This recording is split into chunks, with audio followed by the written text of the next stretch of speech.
Nagpaplano ka bang kumuha ng driver's license? Partikular na sa non-professional driver's license? Aba, narito ang step-by-step guide kung paano kumuha sa DIY Do-It-Yourself.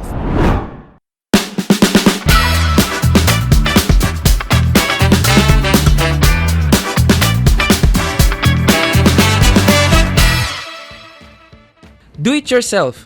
Paano kumuha ng non-professional license?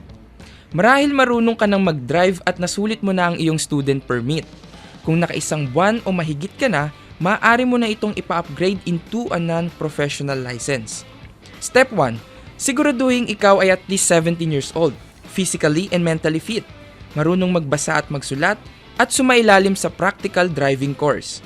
Step 2. Ihanda ang mga requirements tulad ng accomplished application, medical certificate, notarized parents' consent kung ikaw naman ay below legal age, kopya ng student permit, at certificate of completion ng iyong PDC. Step 3.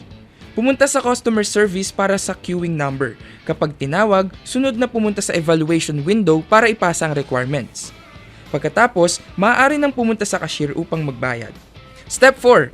After ng payment, mag-proceed sa LTO examination room. Ang exam ay maaaring written o computerized, depende sa LTO branch na iyong mapupuntahan. Step 5. Kapag nakapasa na sa exam, maaari nang magpatuloy sa practical driving test. Ang goal dito ay makapasa sa evaluation mula sa LTO staff. Step 6.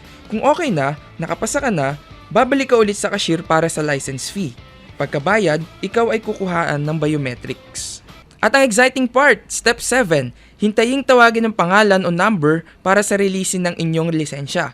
Congratulations! Mag-ingat sa pagmamaneho. Gets mo ba? Sige nga, do it yourself.